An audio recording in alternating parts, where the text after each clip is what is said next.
My name's Ethan Dreyer. 52, single, no kids, not much into birthdays. But I remember the date I walked into Shorelink Utilities like it was etched into my bones. April 12th, 2006, foggy morning, coffee still too hot to drink. I was 33 then, leaner, quieter, a little more idealistic. Back then, Shorelink was still trying to digitize paper records and running water flow readings with pencil and clipboard. It was a utility company in the rawest sense, functional but fragmented. When they hired me as a network consultant, I thought I'd stay a year, maybe 2. Fix the foundation, collect the checks, and move on. 18 years later, I was still there. They didn't have a name for what I did. My official title changed 3 times over the years: infrastructure lead, network integrity officer, senior systems architect, but none of that mattered. I wasn't there for the plaque. I was there because I had turned this jumbled, hand-wired operation into a living, breathing system. I connected remote stations through terrain they said was too rugged, built latency-free redundancy across 3 counties, and hardened them against every flood, brownout, and cyberprobe that tried to shake us. I was the guy you didn't notice until something didn't work, and then I was the only name you called. No fancy team under me. Just me, a few junior techs who came and went, and a server room I treated like sacred ground. Most of the new hires in the downtown office didn't even know who I was. They heard about me, Ethan down in ops, like I was part of the architecture, which in a way I was. Shorelink's leadership changed hands twice during my time. The second CEO, a sharp woman named Lillian Barnes, knew my value. She pushed through my first raise in 5 years. But when she retired, and the board brought in Jasper Tannock, everything started to shift. You could feel it in the meetings, the language changed. We weren't operational backbones anymore, we were cost centers. He didn't ask what we built, he asked how much we build. And when he walked past me in the hallway without a nod, I knew what was coming, even if I didn't want to admit it. Still, I held the line. Because legacy systems don't argue with executives, they just work or fail. And mine were still working. But legacy engineers? We don't always get that same grace. The writing was on the wall. I just didn't want to read it yet. The sign started small. A missed invite to a leadership sync. A project suddenly reassigned. New hires walking past my office with vendor catalogs in their hands. I told myself it was noise. But noise has a pattern if you listen closely enough. And patterns don't lie. The official term they used was realignment. Not a layoff. Not a restructure. A realignment. Like we were screws in the wrong holes. Just tools being sorted into better drawers. It was a Friday, of course. These things always happen on Fridays. You show up planning to patch a firmware dependency or monitor a load balancer, and you end the day with your digital life scrubbed clean. I'd just run a diagnostic on our spoken node when the Outlook invite landed. HR check-in, 11:15 a.m. No context. Just a calendar ambush.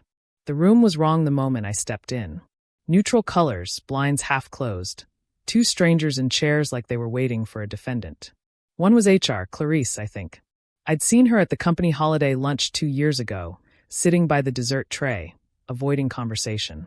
The other was David Menz, director of IT finance, a numbers man who only ever saw the budget, not the infrastructure that kept his numbers from collapsing. Jasper Tannock didn't bother to show. That stung more than I expected. Due to evolving business priorities and a strategic shift in IT resource allocation, Clarice began. I've heard eulogies with more humanity. They didn't ask for a knowledge transfer.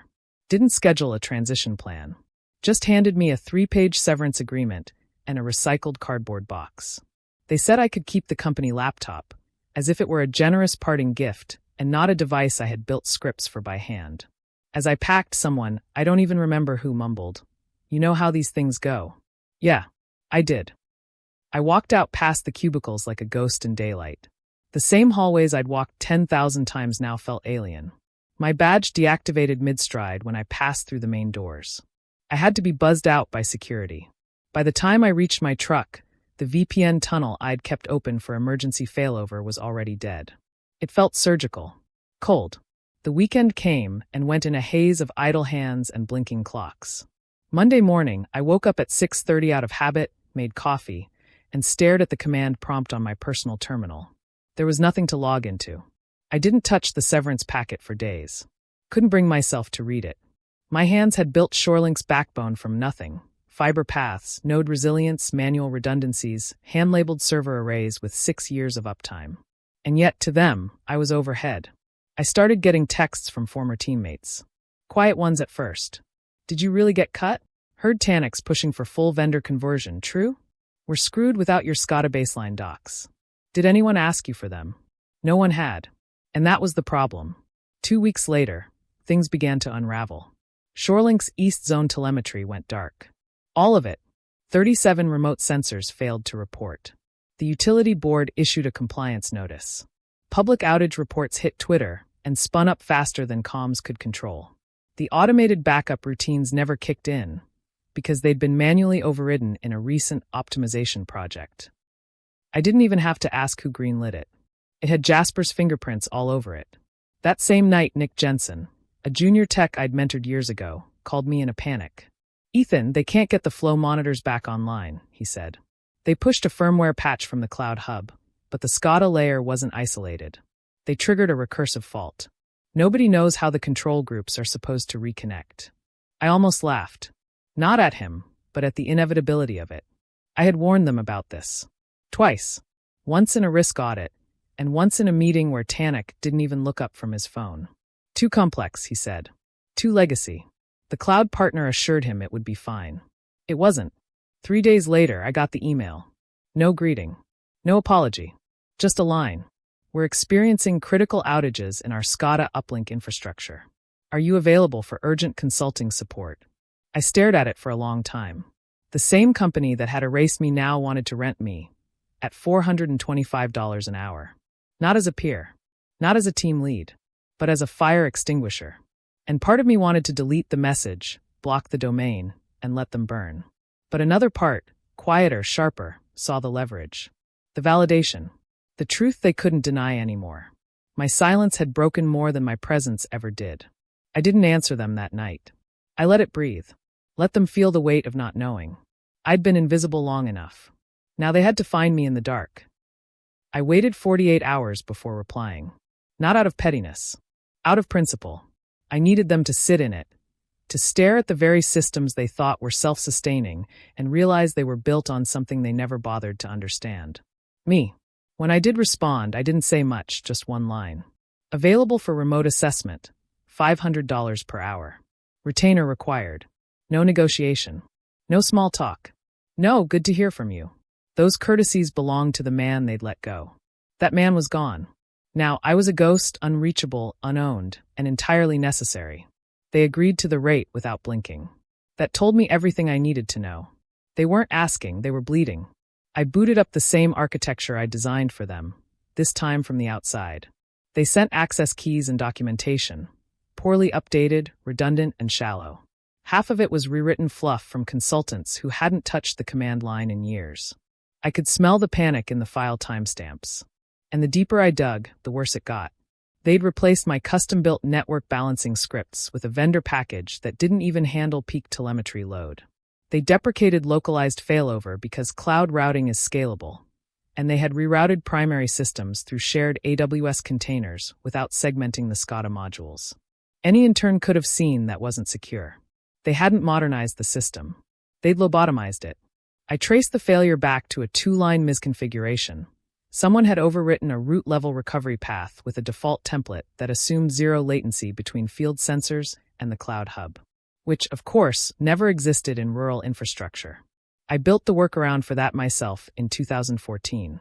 No one asked how it worked. They just assumed it always had. And now they were paying me $500 an hour to resurrect it. I fixed the primary comms loop in 26 minutes. But I stayed on the call for another 6 hours, quietly watching as their internal team scrambled to document what I was doing in real time. Their interim IT lead kept trying to pull me into video calls. I declined every time. I was no longer part of their architecture. I was now a shadow function, present but unreachable, seen but not engaged.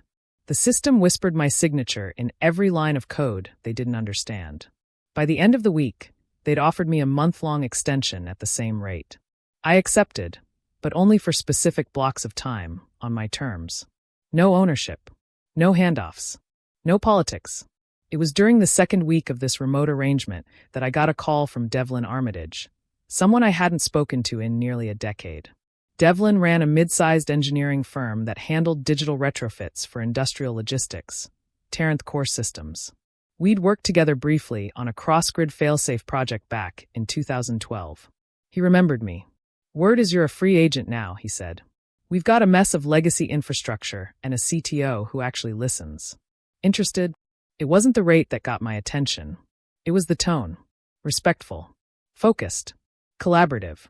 I told him I'd think about it. Then I looked back at my inbox. 8 unread messages from Shorelink, each more desperate than the last.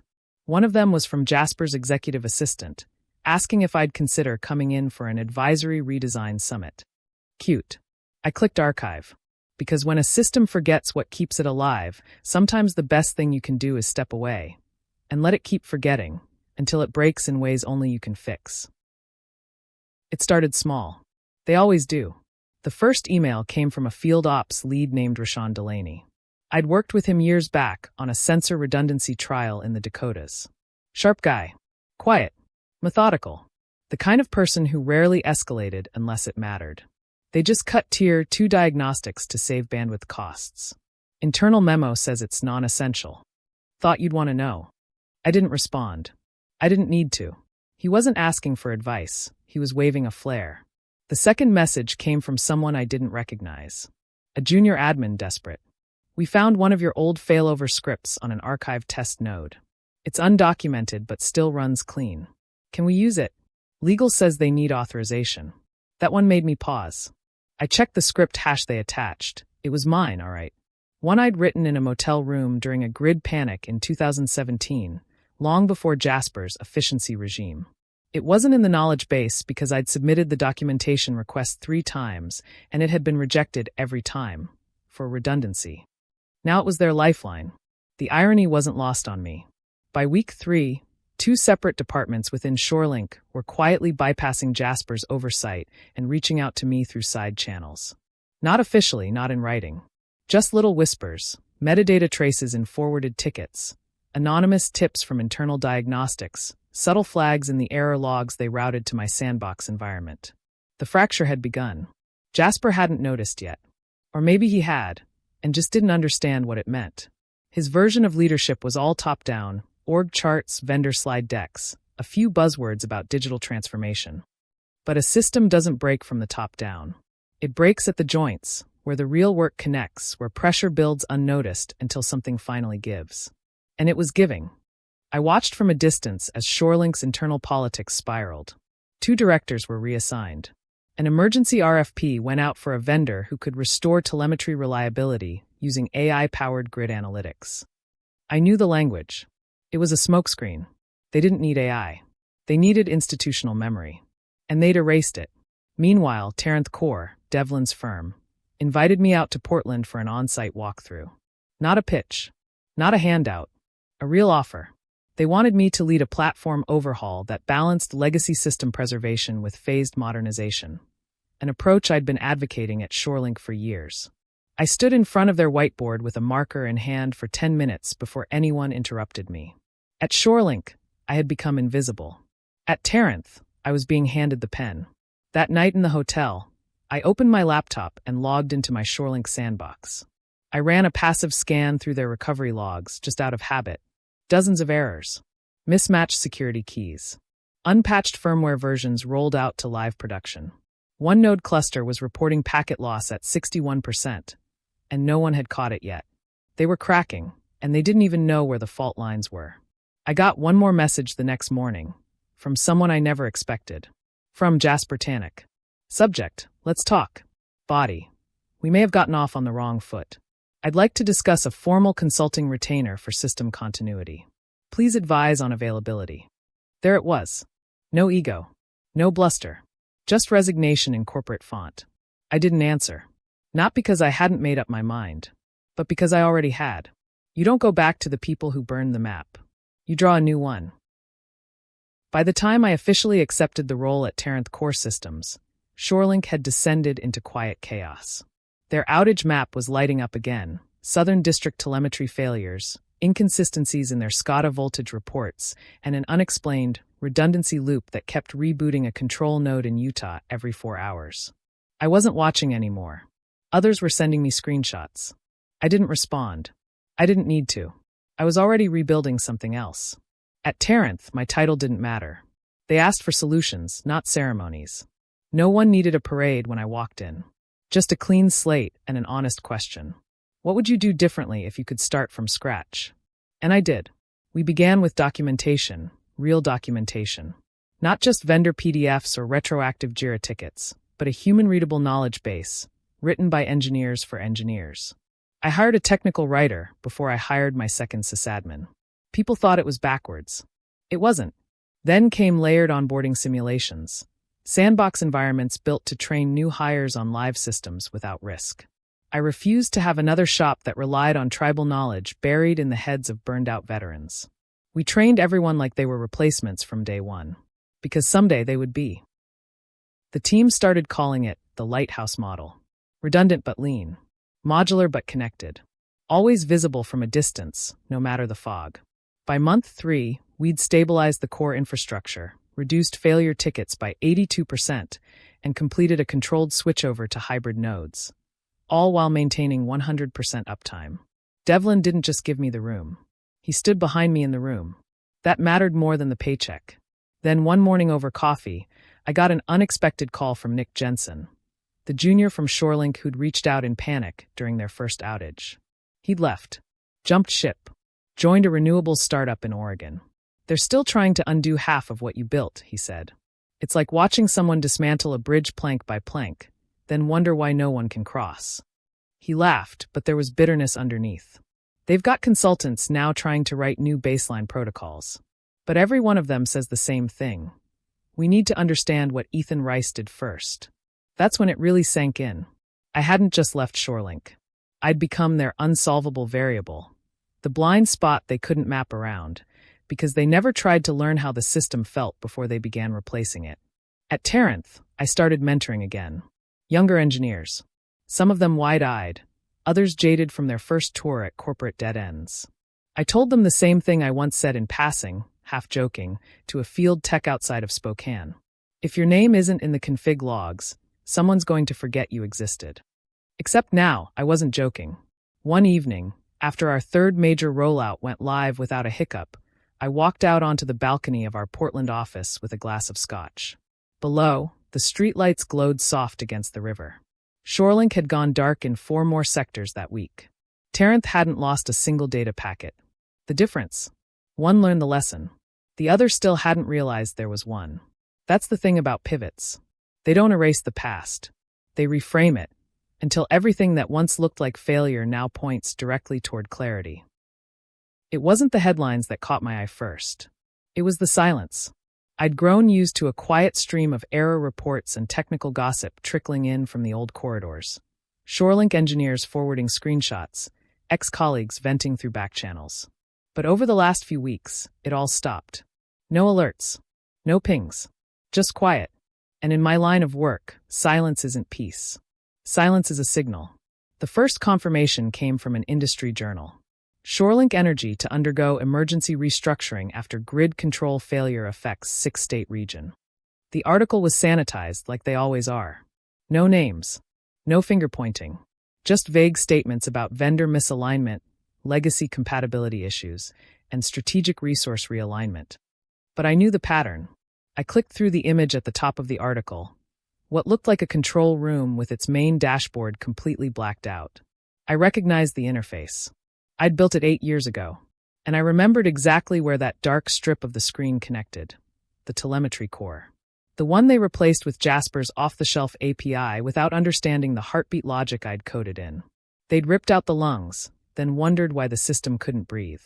2 days later, I got a message. Not from Jasper. Not from an executive. From a third-party auditor. We're conducting a forensic review of Shorelink's infrastructure transition history. Your name appears repeatedly in core system author signatures. Would you be open to a short interview about your original design intent? I stared at the screen for a long moment before replying. Only if it's on record. They agreed. Full attribution. No NDA. That interview went viral in the circles that mattered. Not TikTok. Not YouTube. But the engineer listservs, the system architects' Slack groups, the quiet LinkedIn threads where people whispered truths too political to say out loud. My voice was calm during the interview. Measured. But I didn't soften the truth. They didn't fail because they changed things. Change is necessary. They failed because they stopped listening before they understood what was keeping them alive. That line got quoted more than I expected. Someone printed it on t-shirts. Another turned it into a slide deck. A few CTOs passed it around as gospel. But the real echo wasn't in the attention. It was in the shift. 6 months later, Terranth was invited to bid on a nationwide modernization project. Federal grid stabilization. 9 vendors in the running. Only 3 had architecture proposals that mentioned knowledge preservation protocols and institutional continuity teams. We were one of them. During the panel Q&A, a senior infrastructure official looked at me and said, "You're the one from the Shorelink interview, right? The guy who documented his own obsolescence." I smiled. "No," I said. "I'm the guy who made sure no one else had to vanish the way I did." In the quiet that followed, I walked out of the conference center and stood at the edge of a high overlook. The city stretched out below, lit with a different kind of hum, resilient, connected, aware. And I realized something. They hadn't just heard me. They'd finally understood. Because the echo isn't just what comes back when you speak into the void. It's the resonance that happens when the system finally wakes up to what it lost and chooses to remember. Ethan Rice didn't get revenge. He got resonance. And in the end, that was louder.